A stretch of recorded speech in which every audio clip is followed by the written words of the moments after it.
Over the next couple weeks, I'm going to be interviewing a lot of different people who have some very different opinions on why this or why that. So, in this interview today, we're going to be covering one of the opinions I truly think is very valuable for anyone that is taking this journey and is also trying to go about it in a knowledgeable way.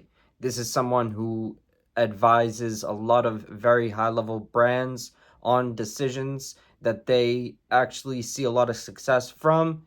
And this is definitely someone who has a lot of understanding on the whole game in general. So let's get into it. This interview is basically for me to help explain to the people why I think reviews and also having someone on your team that can give you a little bit of constructive criticism is a very huge piece of the puzzle. So, before we get into it, could you introduce yourself, please? Yeah, for sure. I mean, I'm Gabe, Backs to the Future. Super, Perfect. yeah, honored to have an opportunity to get to talk to you about this shit. Thank you. I definitely appreciate you giving your time as well. So, let's get into an easy question first. What is your theory on everything? I'm joking. I'm Ah, joking. I'm joking. yeah, but damn, hell yeah. No, it's a fun way to spice it up. Where are you coming from? I'm out in LA, born and raised out in LA. Spent a little bit of time in Ohio, but otherwise just here. All right, perfect. When you were young, were you seeing cannabis around early? Yeah, for sure. I think that I probably started regularly seeing it around 13. Um, It was just always the case that like someone had an older brother that had a medical card and could get dank. Like it was almost I didn't really even need to care about fireweed. It was just around. Really? So you early on you were seeing really good stuff. It was never really any bad stuff.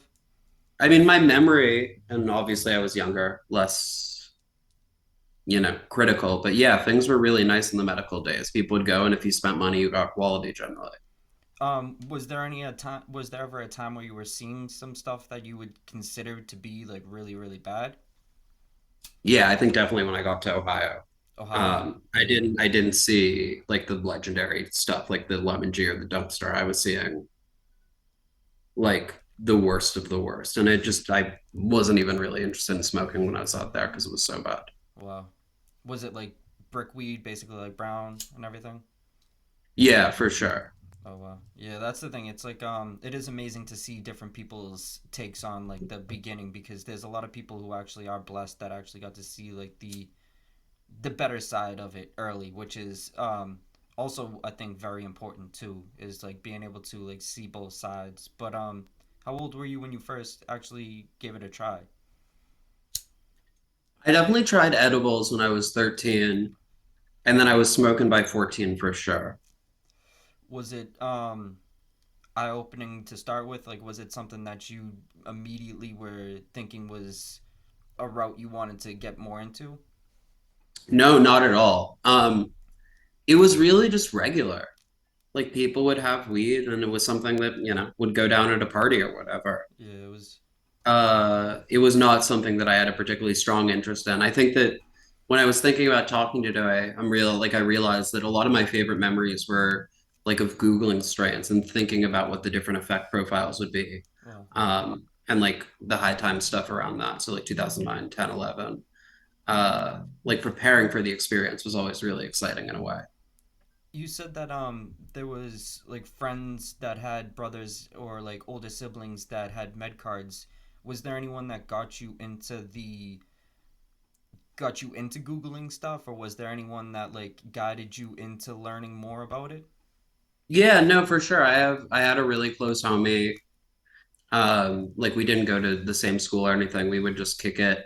And he was always interested in finding, I think as I look back on it, maybe more stimulating type stuff, but he was super into like super silver hazes, train wrecks. Uh, and at the time I'd only ever had like blue dreams or cushes or whatever. And so it's like, oh, this is different. This is cool. Do you think that that is important to have someone around, or do you think it's sometimes better to go on your own quest? That's a super good question. I think I've always enjoyed learning with and from people, but I also think that because historically there's never been like a central authority on what's true or not in this game, like people have their own individual truths. And like you could go and hang out with a community of people and they'd be like, oh, well, cookies taste like this. And it's like, yeah, the cookies that you guys were smoking Yeah. did taste like that. That's your truth for sure. But I kind of think that if you stick with one group of people who have one group of history, you're gonna only get that version of the story. That is fair. I definitely agree. I think that it is very valuable to kind of do your own test, your own trial and error, because there is like some things I've had a lot of people tell me certain things are just not worth ever trying, and then I go try it, and sometimes it's definitely depending upon certain batches that will actually be worth my time, but it is definitely something I am very glad I've gone on my own journey of trying to figure out what's what. You know what I mean? But Yeah, of course. And I think that I love when people disagree with my reviews. It means that like people are actually out there smoking and thinking about shit. I agree. Um, yeah. And I think that it's a cool thing. It's all like perspective and it's all opinion. So the discourse is what's fire, at least to me. It's what actually makes it grow, in my opinion. There has to be some sort of disagreement for someone to be able to like think of what could be better in this scenario. You know what I mean? But And even like you need to define better because people have such different definitions of better generally. Like someone that spends all day looking at candy packs might get the best ever, outdoor grown like old school perps or something would be like, this is dog shit. But you put that in front of someone else and they'd be like, this is the best weed I've ever seen. definitely, I know what you mean. It's definitely very subjective, and it's like it is amazing to see what actually opens people's eyes. But what was the first strain that actually opened your eyes to the levels? So I think it was definitely Blue Dream. I don't know that I like knew what I was smoking before Blue Dream. Really? And that came around. And I guess thinking about it more critically now, it just felt super different than what was probably Cush's. It felt inspiring. It felt super uplifting. Like I would smoke it at the park with friends and we just would want to be outside. It wasn't like, oh, let's go and chill on the couch, which is also sick. But I remember Blue Dream being like different. I think that that is like a big eye opener. In the beginning, it's not ever gonna be. Well, some people they'll have like that first taste of something that's higher end, and they'll be permanently stuck in their brain as like the forever thing they're chasing. But there's definitely ones that I have tried in the early times that I was just like, wow, there's differences in all this shit. I might as well try to find what is for me. But what got you into reviews? So I really just thought that it was the best way to actually learn. I didn't expect at all that anyone would pay attention. But I was bored one like around Christmas. My girlfriend was out of town back home. I think I had just picked up like some Elephant's Growth, like the 41, back when he was running that. Wow. Doja was running the Hindenburg. Hylia, who's still killing it, had their lemon bean, and I had all three of those jars, and I couldn't find a great resource for me to learn about them online, particularly the Elephant's Growth, which was hitting at a pretty serious price point. Definitely. Um, and so it felt like there was a gap, and there wasn't someone who was providing information on at least what one community in California was thinking was the best product. That And is so I just fair. wanted to put my voice out there and figure I'd learn along the way. And like those early reviews are cooked. I mean, they're from just plainly the perspective of someone that doesn't know anything. I love that about like looking back at some of the reviews, because I did reviews on stuff that is like unsmokable in my um in my preference now. You know what I'm saying? But Yeah, for sure. what do you think actually made you passionate about the plant? I think that it really helped me coming out of school.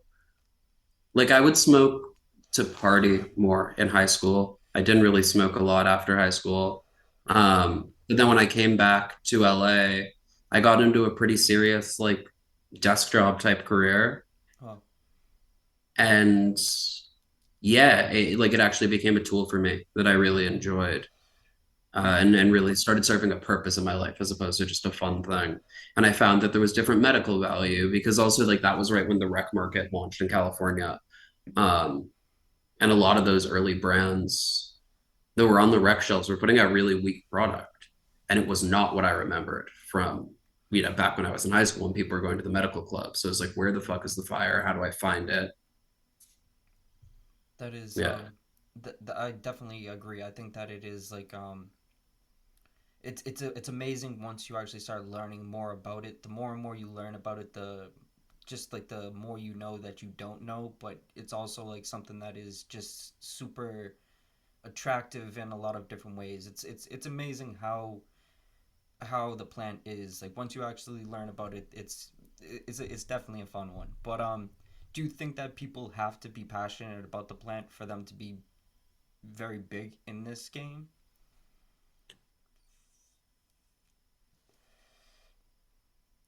How would you define passionate? Because I think that there are people who are passionate around how the plant interfaces with their life, but certainly, I don't know. I think passionate about the plant is a tricky thing because I'm around a lot of people who are wooks and pray to the plant. And I certainly think that that's generative of having like a respectful relationship when you're growing that will yield really good results. But I also think that there are people who are like, this is how I feed my family. And are they as passionate about the genetics? Are they as passionate about the history? No. But are they passionate about putting fire out so that people can smoke fire and they can feed their families all day? Fair. So I think you have to love some part of it for sure, but that looks different for a lot of different people. Definitely. I definitely agree. I think that it is it's a huge piece of the puzzle, but it's definitely not something that is common. That's why it is very valuable once you can find someone who's able to make that work and also make everything else work because it's definitely it's a hard game to play. But when you see what is the reason that you actually see that reviews are positive? Or let me say this, I definitely just said that completely wrong. What do you think is more valuable, a positive or a negative review? So I sort of always took this position. I'm curious your thoughts on this one. Honestly, like I don't get paid to do this shit. I'm lucky enough that I get paid to work with the plants, but not to be a reviewer. So I'm gonna do what I want to do, and like what I get joy from is writing the good reviews, is getting to write, about something that genuinely inspires me. Does that serve the market as well as it could? Like, do I counter a lot of jars where it would actually be useful for people to have the information that maybe I didn't fuck with it heavy? Yeah, but that was kind of never what I set out to do. And also, I just don't really want to talk shit on, for the most part, the brands and the grows that I review are people who really did put their all into it, for better or worse. And so I think on a personal level, get a little uncomfortable. Um, yeah, being overly critical. I definitely I understand that.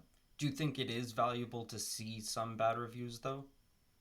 I think it absolutely is. And I think that there are reviewers who do an amazing job. I think particularly the ones that are working in the rec space around more accessible markets. It's huge because people are really going to need help navigating shelves. I think for me, I've always envisioned the purpose of my page is more like if a jar is really, really special, I'll write it up and then people sort of seek that out. But no one's going to a shelf and being like, oh, well, there's five things that were on his review and five not. Like those shelves don't exist. Definitely. I don't know that I'm influencing a lot of decision making. Fair. I definitely think that that is one thing I really have been thinking a lot of is just like how much well I've been thinking about a lot about how much does the review really affect it and if like negative ones are valuable, and I do think they are valuable just as much as a good one is due to the factor of some brands they will get away with the opportunity of no one really criticizing them, and a lot of people don't really have the knowledge to criticize them in a way that's gonna like make sense. So you have to like figure out who to even listen to. That's like why I feel like I had so much pushback and like why I still kind of like am hesitant to like post a lot of reviews is because a lot of people will look at it as me talking shit about them and whatnot, but I feel like it is it's not about what you say, it's how you say it, and I was definitely going about it in a very childish way before. I feel like I was going about it in like a very dumb, just kind of dumb way before. But now I feel like I understand a little more. I've educated myself enough, so I feel like I can criticize in like a way where I can still give them credit in the same time. You know what I mean? So I feel For like sure. it's just it's like a rough one. I've noticed there is a few other reviewers who do have critical reviews, and I'm gonna be talking to them, doing interviews with them, and I want to get their perspective on it. But it's like it's definitely very valuable to see what is smoking as well. So I wanted to ask you that if you think it's valuable at all.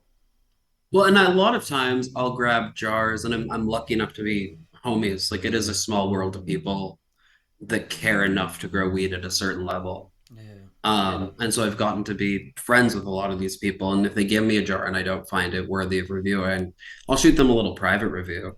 I think that in terms of providing feedback to the producer, it's infinitely valuable. Whether that needs to be published or not is, yeah, like I guess what we were just talking about.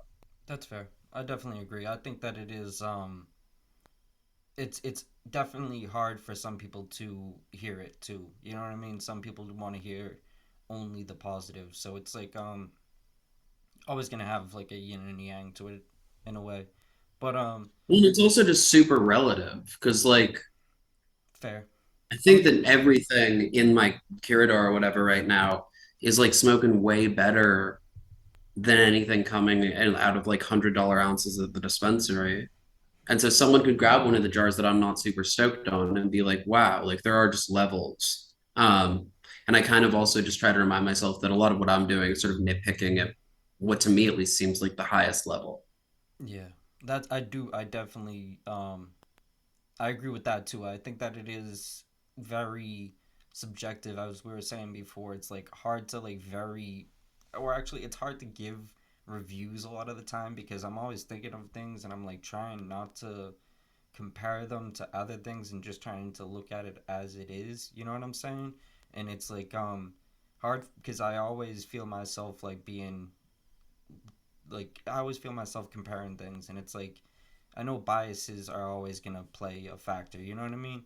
So it's like it's reviewing things is definitely very subjective and extract reviewer made a great point yesterday. I feel he was saying to me, I think he like was basically saying just be more descriptive. You know what I mean? Like actually just tell your feelings.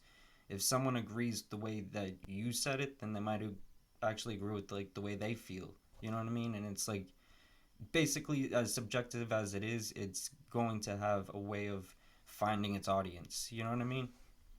Straight up. And I also think that's why about like 6 months in, and once I really noticed that people were looking at the reviews, I killed any sort of numerics or rankings. Yes.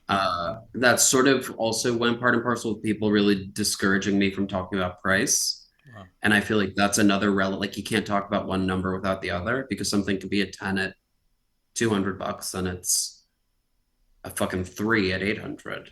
what do you think about the prices though? Do you think that the prices can be a sort of like an illusion sometimes? I think prices absolutely help people compartmentalize it and like sort of classify what they think something is going to be. Fair. Absolutely. Yeah.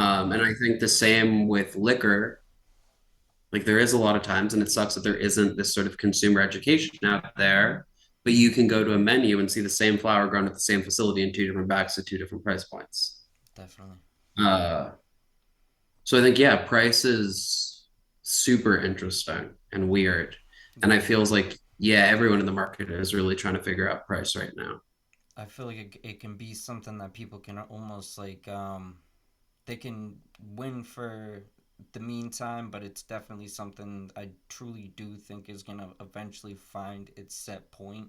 So finding that set point is like an aim that I think is definitely important for businesses. I think it's like it's one of those things if small batch is going to be this huge booming thing, this booming like side of the market, I think people have to like kind of figure out like a way of actually making it have a longevity. A lot of people are trying to do like $1,000 ounces, and I just don't really expect any market to actually have. like a sellout each time. You know what I mean? It's gonna eventually be something people are gonna be finding nitpicking things that they don't like, even if it's the best. You know what I mean? $1,000 is just a little too much, I think. But 100%. I don't know. I'm not making enough to even No. speak. Yeah, I think I've had the pleasure of smoking a lot of that weed, a lot of Really? which I did pay for. Those different ounces that are for the super high. I think one thing that I can pretty comfortably say is that like at one point in time, for many of those growers that are commanding a top price point, there was a batch that was worth it. Really?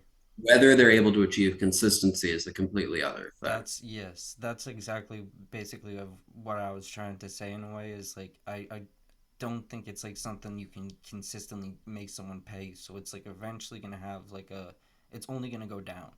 You know what But I like, mean? what It's do like a you think about the idea? Like, how would you respond to a brand or that was associated with a particular grow? So always selling the product of that grow that went in and graded and said, "Hey, we actually view this one as like worth this price," but then the next batch of the same flower will come out and they price it accordingly because of their perceived perspective on the quality. Like, do you think the consumer would be able to handle those fluctuations if they were actually pricing it on the quality of the batch? here's my take on if it like $1,000 ounce. My expectations is they are gonna be dropping very rarely, and they're gonna be doing an extreme QC. Like a lot of these people claim to be doing QCs. It's just like it's another like little trick that people are trying to play. You know what I'm saying? Mhm. But it's like But I also like not to cut you off, but like I do know that like, and maybe I'm revealing a little information that you don't know, but I know for a fact that you didn't love some flower that I QC'd. really. Some of the everyone smokes, and like it just goes back to the subjective thing too. I feel like That's crazy. I try to be a little bit overcritical, and I think that the everyone smokes stuff is definitely great for LED grown stuff. I think it's like great. I want to hear your take. What do you think about LED versus the sun? First, the sun. Yes, So leaving HPS out of it. HBS. You can include that if as well. I would love to hear your take on that as well.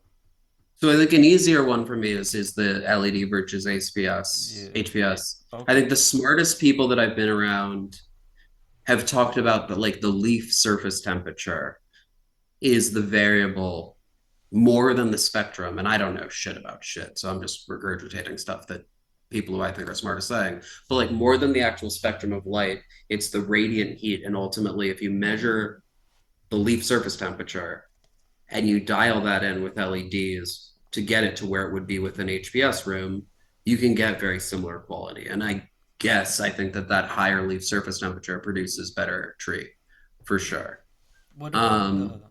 Do you think that the sun grown versus like indoor? What's your take on that? The difference?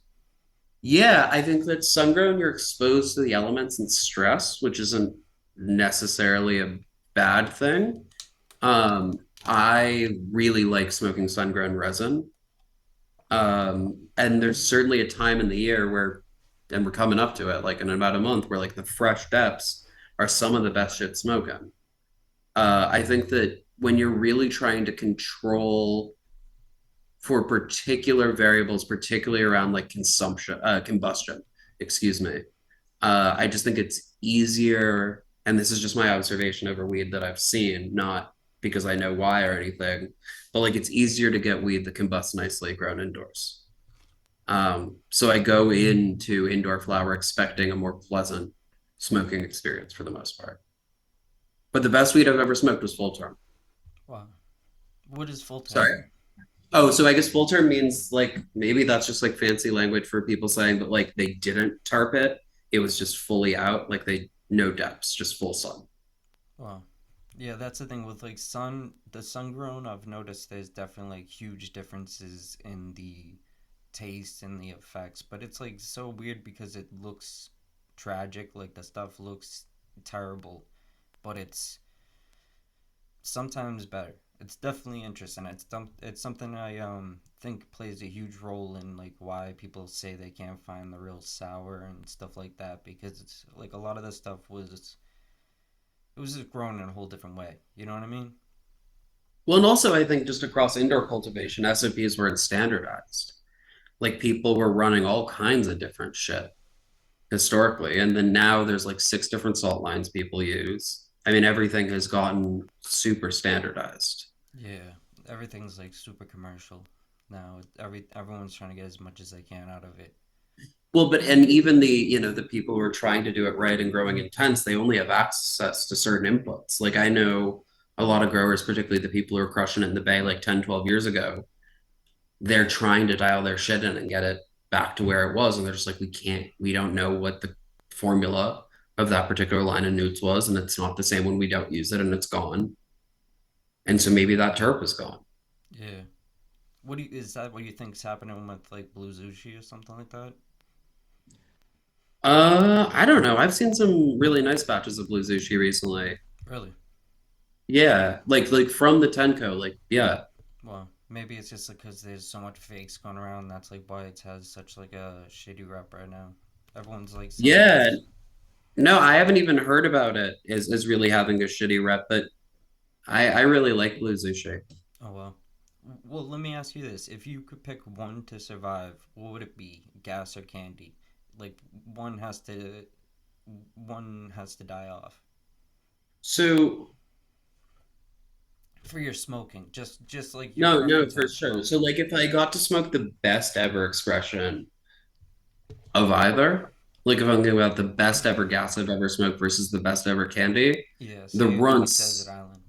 the straight runts that Third Eye Organics used to grow Really? is transcendent flower. Why Like is that? really the most. It had such a beautiful flavor. The candy was expressed in a really broad way. It was sweet. It was almost pineapple-y.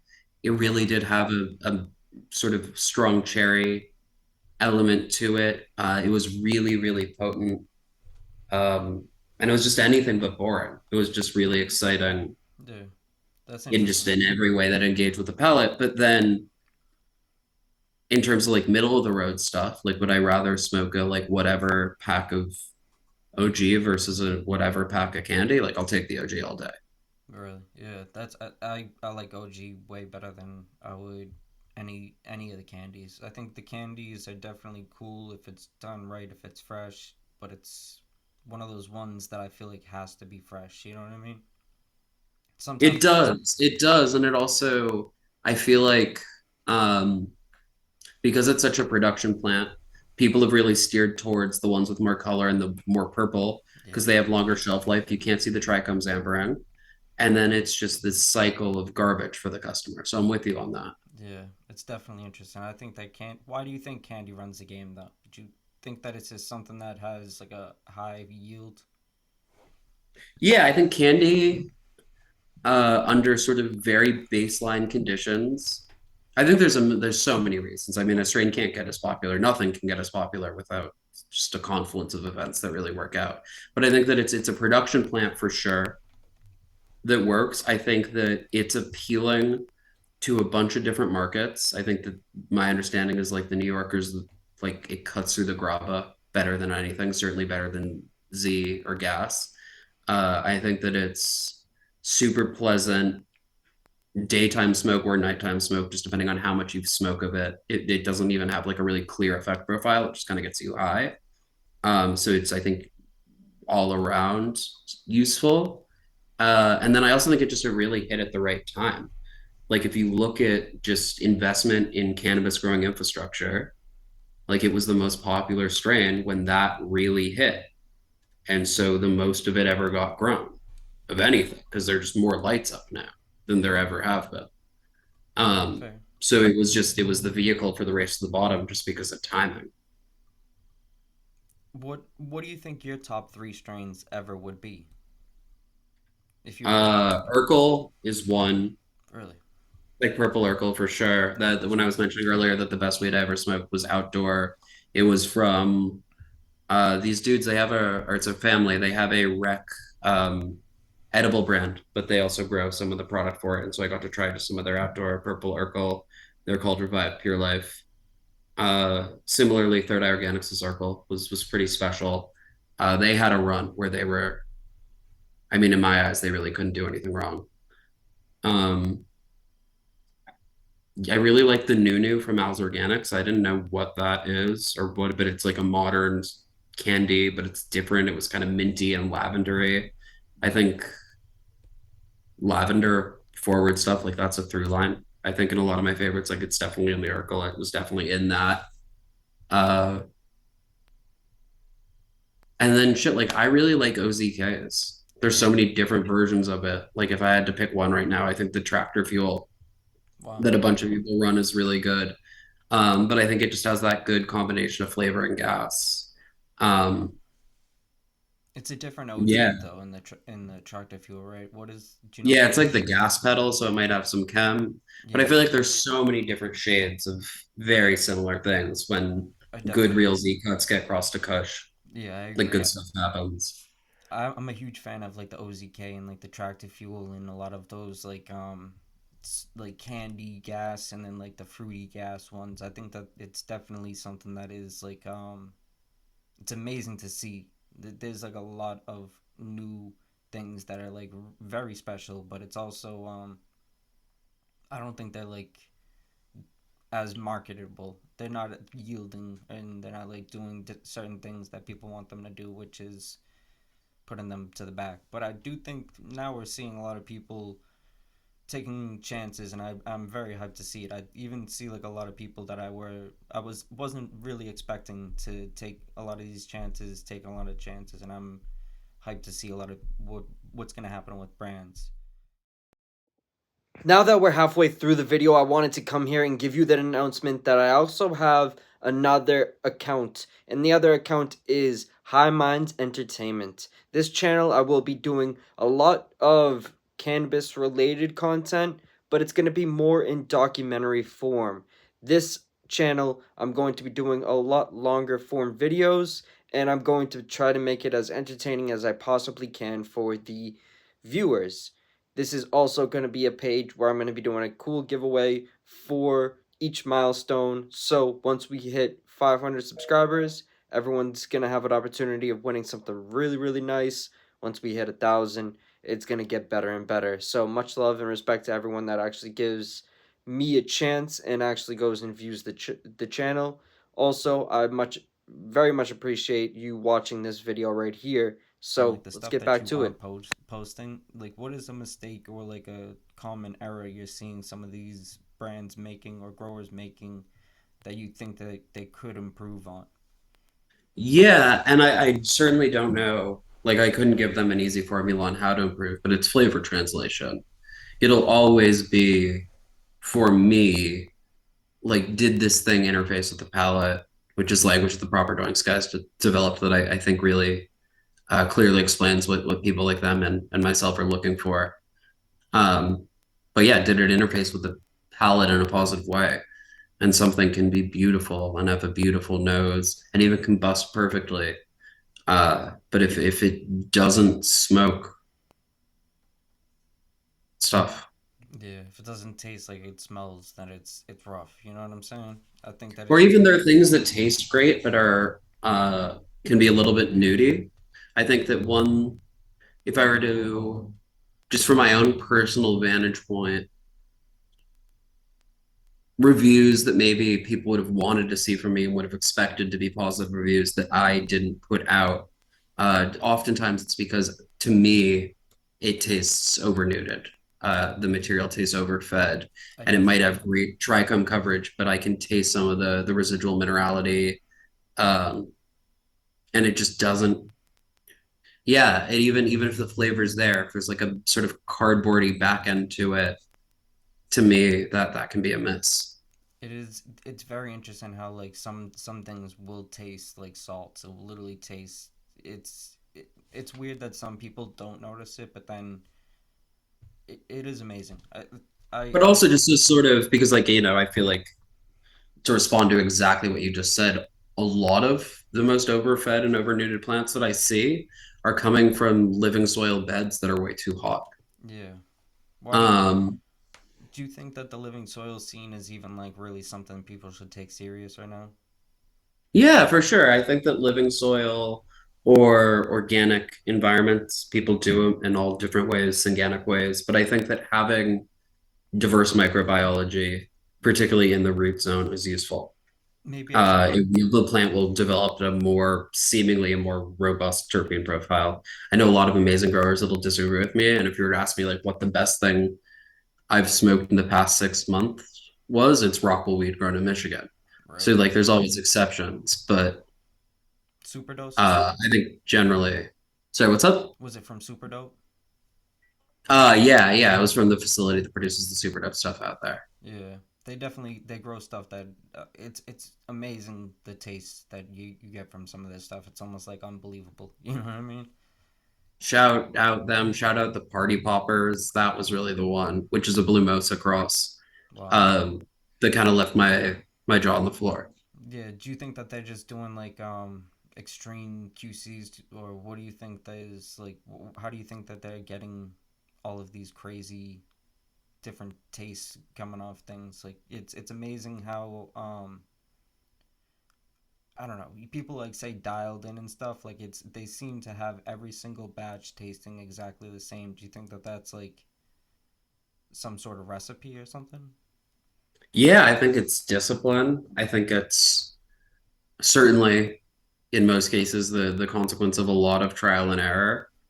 Fair. Consistency, like environmental control, not letting the fact that it was a hot summer impact your rooms at all. And then I also think a big piece of it is running genetics that were selected in the environment that you're doing production in. I think, like, to go back to your question about like why there's no real sour, and I never smoked a real sour, so I don't know. Same. But I think that something that was grown under like some crazy, not even HPS or LED lights and some weird ass aquaponics or whatever, like with no AC or DU in the room, like that strain is going to express differently in Rockwell under LEDs. Definitely. Do you what do you think comes out best in Rockwell? Do you have any like certain strains that you think run best in that setting? I think Candy can crush in Rockwell. Yeah. I think OG can absolutely crush in Rockwell. Really? I think a lot of the best OG, the historic, really strong OG that came out of the San Fernando Valley in the 90s and early 2000s in California was grown under Rockwell Mm, HBS all day with definitely like HBS. two-part salts. Yeah, everyone had their little tricks or whatever, but uh, yeah, I think that in particular, like I don't know. There was a while where I really didn't like salts, but I've become, I guess, like pretty medium agnostic at this point. It's really just about if it smokes or not. Let me ask you this. What these brands that you work with now, did you meet them through doing reviews? Yeah, no, 100%. So I help out Be Easy a little bit, and that's super fun. And if you go back far enough on my page, like I was buying the Nemo from him. Wow. Like that's how we linked up. And then we would just share head stash. And that's, yeah, how we got into it. With Everyone Smokes, it's a little bit of a longer and more complicated story that involves my homie, OG is my oxygen. But he's definitely the person that, like, if there's one person that has helped me the most and just made it so that this experience working and being in cannabis has been like joyful. It's just been able to kick it with him. He's someone I've known since high school. He's a couple years younger than me, but like just right at the beginning of COVID, I saw him on Instagram and I wasn't doing any of this shit yet, really like growing. And I was like, what the fuck? Like, this is so sick. And he was also a glass blower. And I was working with super lame desktop. And he was like, damn, like he's going for it. Like he's really pursuing something that's very meaningful to him. Um, and then we clicked up and we ended up growing together or whatever. But he was always talking about this guy who taught him how to grow at that spot, who grew the best weed ever. And I would, get all of these whatever $1,000 ounces, and he'd be like, "But dude, you got to check this shit out. You got to actually check this shit out." Um, and then eventually, I met OG Everyone Smokes, who was his previous mentor, and so that was just super organic and through a friend. But certainly the reviews put me in a position so that that dude ultimately wanted to work together once we met. That's dope. I think that is like a special move that a lot of people look over, if you look into Burner's history, he originally started from doing documentaries and doing media things. So it's definitely something that you can find a path through that. I think it is definitely it's something that is very eye opening to say the least. You know what I mean? Yeah, I will never believe the level of access that it's gotten me. Yes. Um, and I'm so grateful for it, and so grateful for the fact that people like appreciate the writing enough that it's put me in that position. But like, yeah, I think that's one of the other super cool things about this community that is slowly turning into like any other industry. But there's opportunity for people to really make their own waves, It definitely is. and I really do value that. It is. It's dope how many people will. It's such like a like minded type of culture. Like everyone's gonna be kind of similar in like a lot of ways, but like different in a lot of ways, which is what is so cool about it. You know what I mean? That's like the thing. At the end of the day, I think that it's like it's very valuable to try to target like certain audiences maybe, but it's also just like whatever type of person could get big just being themselves in a way. You know what I'm saying? Yeah, and like people carve out their own lanes doing all kinds of weird stuff. I mean, it's like we were talking about small batch earlier, and I was saying that some small batch runs was some of the coolest weed I ever smoked. But really, if you're trying to do the small batch thing, growing candy is a death sentence. Yeah. If you're trying to do production work, growing anything but candy is a death sentence. Yeah. There's room for everyone right now, it feels like. It definitely. And it's like everyone can eat if you're going about it in a way that is actually going to make sense. You know what I'm saying? Yeah. Why do you think someone like you is valuable for having on a team?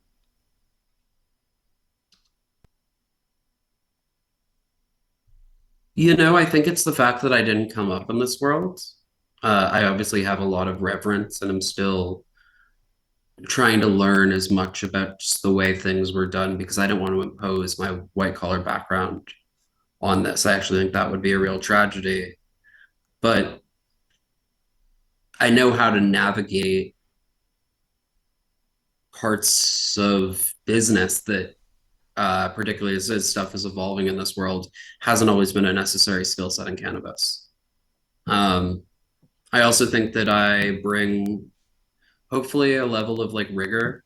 Even though like I love disagreeing with people, I think that we're at least going to sit down and like argue it out, whether something's good or not. We're going to take the time to think about it, and so I think that that's cool. But also, I don't know. I mean, I definitely hope that I bring value to organizations, but yeah, I mean, it's fun. I think it's just about also doing the work and loving it, and I think that I haven't fallen out of love with it yet. And this game is so cruel, particularly to the people that have the best of the best intentions. Like generally, I think the people who I think of as being like the purest and the people that like, you know, in a perfect world would be the ones winning. They're the ones that are getting crushed. And it's really easy for the best to fall out of love with this game. Definitely, definitely. And a game in like in such a fastly evolving game that we're in today, do you think it's important for a brand to have someone like you? I do think so. I think that I bring a perspective that isn't that is a part of a category that's really newly developing. I think it's really easy to predict what a candy smoker is going to want. They're going to want a AAA candy. It's really easy to predict, you know, what the fucking big homie is going to want to smoke. Like he's going to want to smoke like some pressure gas. Um, but someone who maybe is willing to be a little bit more adventurous in their connoisseurship, there isn't a clear profile. And I think that just by like looking at like what I fuck with and what I don't fuck with, it seems like that's actually been really useful to help steer people in certain directions because yeah, there isn't really a roadmap for that customer yet. I agree. I definitely agree. What role do you think you played in the growth of someone like BZ? Oh man, I mean, I don't know if you can grow. I mean, obviously his brand has grown. I don't know, grown a lot, but I don't know that I've contributed to it. Like I just do a lot of operations stuff, helping with the rec side a lot. That's a lot of fun. Um, but yeah, I mean, you just always need a team, right? You need to be able to trust each other and trust that people are going to want to do hard work. Um, I also think that with Be Easy in particular, like it's just another smoker in the room. That team has five real connoisseurs on it, and I'm just another perspective. I'm certainly not the most informed. Fair. Why do you think that people in these big brands listen to someone like you? Yeah. Um, I think part of it is just that I've navigated certain situations before. Like I've been able to communicate stuff that people actually will follow. And so from like a market trend perspective, like I don't think people are in real time making purchasing decisions off of my reviews. But I do think that brands, and I've seen it happen, have been able to really gain momentum off of it. And so I think that it's a really small community. And when a group of connoisseurs vouches for something, it can really move the needle. Do you think ego plays a part? Do you think that you're not someone who has like an ego that overrules your sense of judgment? And do you think that that plays a huge factor in them seeing that you actually will make decisions that could be very valuable for them? Yeah, I think that's a really interesting way of putting it. I think that I do try to be clear-headed and try to be as unbiased as possible and to check my ego at the door. I mean, I've been humbled so many times. Like I haven't really even looked at the comment section on your YouTube stuff, but like when I do videos with Future Cannabis Project, I mean, they destroy me. Yeah, people. And I think that having an ego in this game is really hard. Again, to sort of what we went back to, like there isn't a ton of central authority or like consensus. I mean, you can show two people the same nug, and one person will look like that was stressed and angry because it's super foxtailed, and the other person say, "Oh, that's the most beautiful exotic weed I've ever seen." Like there isn't a right answer. So I think that also, yeah, maybe sort of pulling people away and like encouraging unlearning is a thing that I'm a big advocate for. Like not being a set in our ways and just trying to evaluate stuff on if it smokes or not. Um, Because, like, yeah, I mean, imagine if you never smoked or got to enjoy any weed that was foxtailed because someone said it was stressed. What Like, is think your about everything you would have missed out on. what's your thoughts on the sprayed weed? Yeah, so I obviously don't fuck with it. You know, I'm glad that that was just a blip for Be Easy. Um, Not even a blip that really even happened as a brand, just in the office, obviously. Mm. Uh, but I also think that there's a lot of people who really enjoy it, and I don't feel confident enough in myself or my own opinions to tell people how they should enjoy stuff. Um, I think I know for a fact that there are a lot of the spray brands that are actually going out and competing from like a price perspective on the best of the best candy packs. I mean, they're taking AAA lemon cherries that are grown beautifully, paying a premium for them, and then spraying them. So I think the idea that it's like equivalent to someone like blasting floor trim into BHO, I disagree with. But of course, with something like that, like you'd want to take a look at the health benefits. It certainly doesn't feel in the spirit of the community, or at least the community I know. Uh, but yeah, it's a weird thing to kind of want to pass judgment on. I think that like 30 years ago, people would have said that like using technology in the kitchen was bullshit, and using certain, chemicals or whatever that became the foundation of molecular gastronomy, that became like the most poppin'. I don't know, not to say that sprayed weed is going to become the most poppin' shit, but like, I just don't know if we know enough about it yet. But I definitely don't fuck with it. It gives me a headache when I smell it, but Really? I just try not to pass judgment. Yeah. I've it's definitely a very interesting part of the game at the moment. I don't think it's going to be something that is solvable overnight. But do you think that it's ever going to have any end to it, or do you think that it's just part of the game at this point? I think it's going to evolve.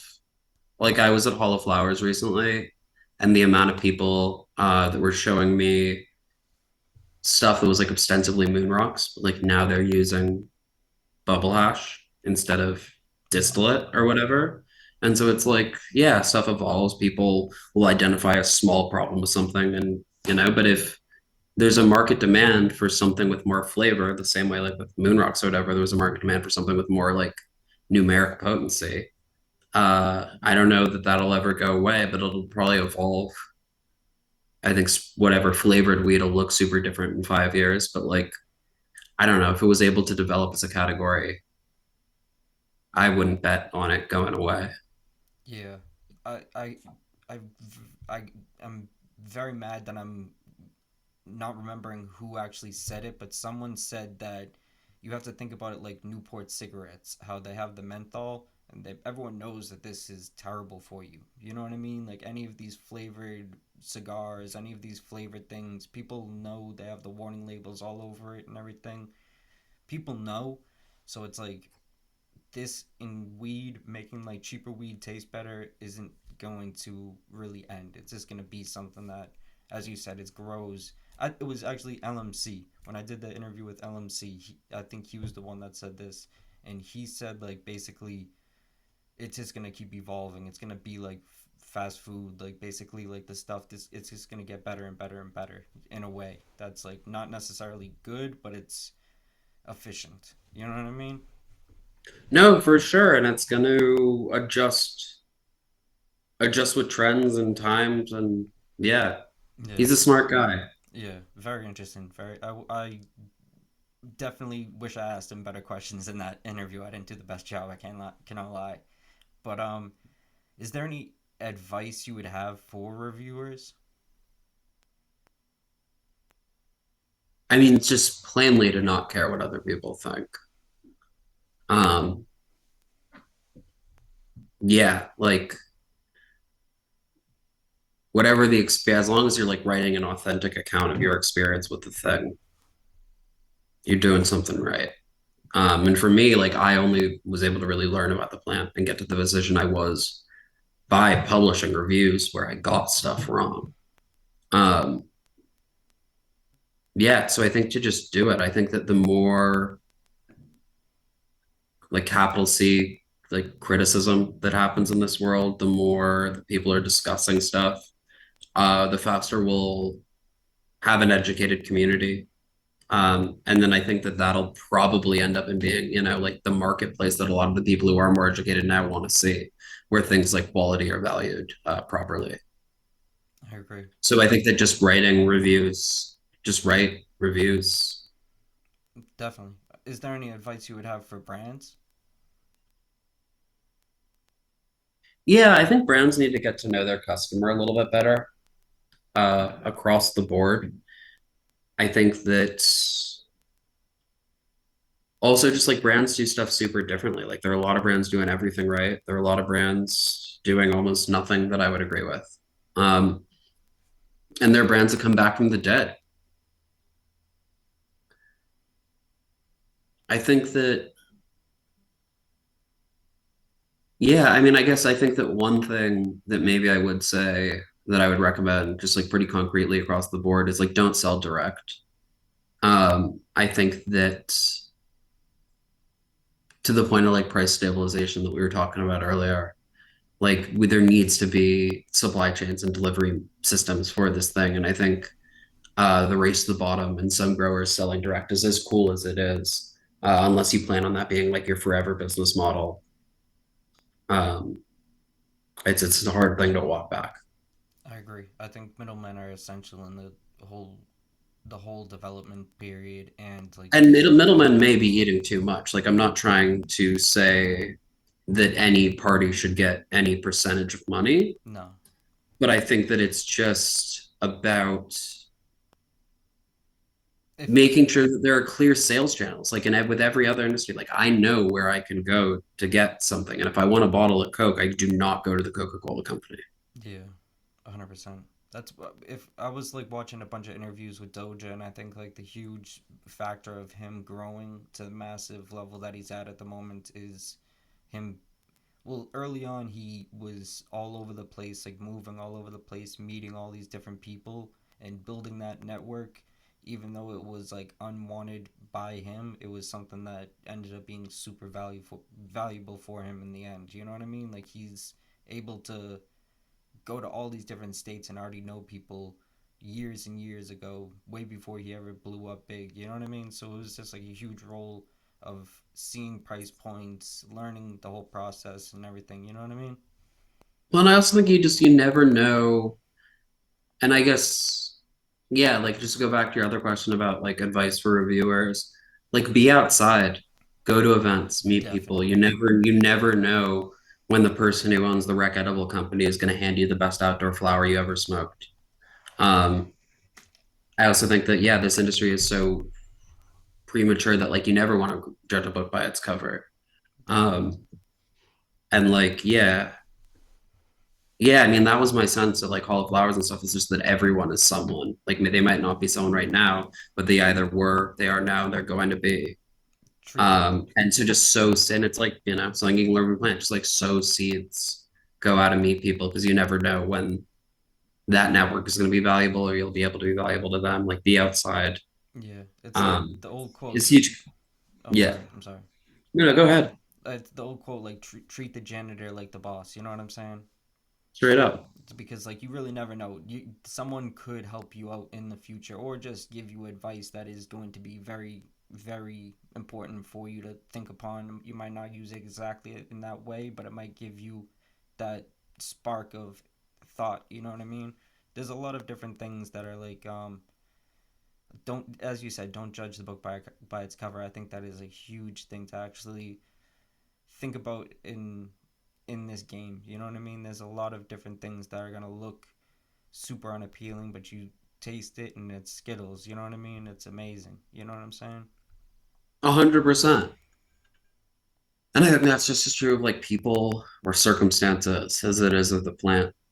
Definitely. Uh, but yeah, also like Ryan is the goat. I mean, what Doja, he just does so many amazing things, and even bringing like I don't know exactly how widely it's hit yet, but like his mixed light stuff, unbelievable. Some of the best stuff I've smoked in a while. Um, and I think that like would anyone have ever advised him to do that? I think No, it's but I think he followed his palate. yeah.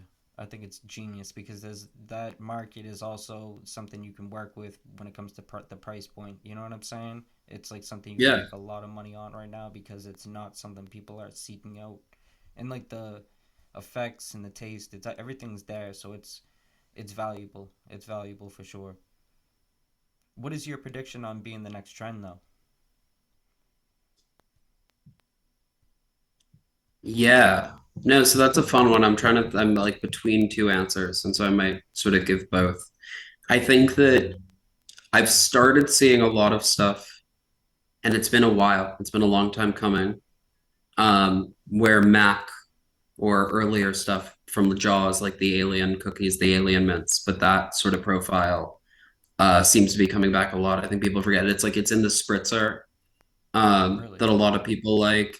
I saw some stuff from Flavor Designer recently that had some recessive Mac stuff in it, and I think it brings certainly not Mac on its own, but I think Mac crosses get sort of more of a the word I'll always use is equatorial because it tastes more like kind of like Colombian. There's more terpinolene in it. But yeah, it just has like not haze, but that sort of citrusy haze stuff gets present and it's cool in the outcrosses. Uh, I also think that generally like people are still really looking for a good, reliable blue terp. I really like when Sherbanger hits, it's great. But I've not all batches of Sherbang are created equal. Not all batches of anything, but like not a lot of them get that real blue note. Over the past weekend, I saw something that was like Blue Dream crossed to Animal Cookies crossed to Skittles from Archive, Wow. and like that completely blew my mind. Um, yeah, the people at like the firm in LA who are affiliated with like Kush Clinic and Ronin Seeds and all of that. There's a genetic called Blueberry Freezer that they have. Wow. that I really fuck with. I think those blue terps people, I hope would fuck with. I think it's really tasty, but I like berry forward stuff. Like you asked my favorite strain, I said Urkel. Yeah, that is interesting that you. That's why I was surprised when you said that because it's definitely something that I've heard great things about it, and I've had like a lot of crosses. Not a lot, but I think I've had purple Urkel one time, and it was from a dispensary. I was just like, this is it's not smokable, but I was like something I've heard so much about. You know what I mean? But when it comes to the blueberry terps, like the that type of terp, it's something that I've had the blueberry strain, and it is amazing. It is definitely something that I can see why people do really love it, and it's something that I can imagine it coming back. Like I have the what is it, the Burberries from Skrilly and Resin Rancher, and Nice. it has like somewhat of like a berry, almost like a blueberry type of taste to it. It's definitely an interesting one, but I can see what you're saying. I think blueberry could have like a comeback. A lot of people are looking for like a berry fruit that has a little bit of a kick to it. You know what I mean? And it's like I think that one's like a hard one to do, but I can't imagine that being something that people would love. I definitely think there's a lot of different things that could be the next thing, but I don't know. I think it's almost nearly impossible to guess because it's gonna be something that people aren't even aware of yet. You know what I mean? It's gonna be something that's gonna be I can't even imagine. You know what I'm saying? But Of course. Yeah, for sure. let's see. What is your what do you think that is going to do you prefer yeah, let me ask you this actually. Do you prefer to be unknown? Do you prefer to be like more or less like someone who's in like the background like doing work? I think I've been more comfortable there because there's so many people that have dedicated their life to this plant, and I just don't feel like I'm there yet. Fair. Um, yeah, I think that to me, what's really exciting is getting to sort of platform these really cool stories that where people took a lot of risks to get us to the place that we're at now. Like, I try not to remember how easy we have it compared to people who love the plant, like Definitely. even 10 years ago. Um, so I think in that sense, for sure. I think that it's super fun to be out and about. Like I definitely enjoy sort of being the like, the if you know, you know dude at the sesh where it's like, oh, like he has real headies on him, not, sort of overhyped boof shit. Yeah. Um, I don't know. I think that it's just I still feel like I'm really early in this journey. Definitely.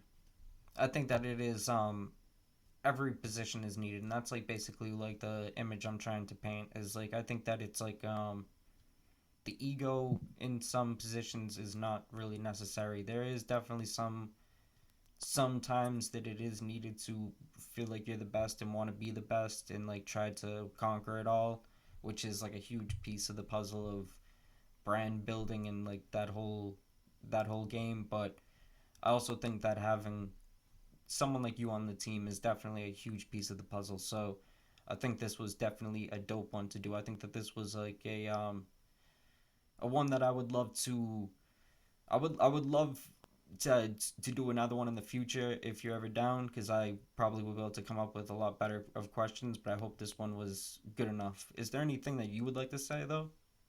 No, I want to thank you because I got to think about the past couple years of my life in a different way. I super appreciate all of the stuff that you're doing. I think the content you're doing is really cool. You're exploring different avenues and realities as opposed to just doing like plant porn. Yeah, Uh, which yeah, I fuck with heavy. Um, yeah, I mean, I'm obviously just like super grateful to Be Easy, to OG's My Oxygen, OG Everyone Smokes, Future Cannabis Project, and a bunch of other people. But like, where I feel like they put me in positions that like I certainly didn't think I was worthy of, you know? Um, I think that it yeah, and is. that's badass. I think that it's a huge piece of the game that a lot of people overlook, and I think it's like a huge part of the game that actually keeps it operating is someone like you. So it's definitely very appreciated from me that you actually were able to give me some time. I I don't think that a lot of people really understand like the whole behind the scenes thing, but it is becoming something that I truly think's being it's more popular because of people like Doja, people like everyone, like even Beezy plays a huge role into things like this, and I think that people will see it in the future. They've already taken notice in a lot of ways. Like Doja and Beezy get a lot of credit, but this game definitely owes you a lot of credit. So much appreciation. No, dude, thank you. And I guess, yeah, if there's one thing that I'd love to just sort of clear up, um, I think people who follow obviously know, but like in BZ's office, we're smoking the best of the best weed in our opinions all the time. At least we're trying to smoke the best weed that we can get our hands on. Um, like I think that, yeah, like if we can bring to light how seriously some of these candy brands take the work that they're doing and putting the best possible product in their bags to make the end smoker happy, which is really what this is all about. That would be awesome because I feel like the candy game, which is really not the world I primarily operate at, but it's one that I know a lot about, is pretty misunderstood. Definitely, it is. It's a game that is. I've said it's the new Bubba, but it's definitely a piece of the. It's what's making everything flow at the moment. You know what I mean? And at the end of the day, like I think it's something that's going to help educate the people in the long run. I think this is going to be a huge piece of the lesson. You know what I mean? I think people will very much see like there is levels through smoking candy and then branching out and smoking other stuff. But of course, like candy right now, if you can do it right and you can actually have it on a level that's gonna make sense, all respect to you. You know what I mean? Yeah, and it's what people want. It is Like it's hard to discount that element of it. Like people forget about the demand side of stuff. definitely. But yeah, dude, just thank you so much for your time as well. Like this was a real pleasure.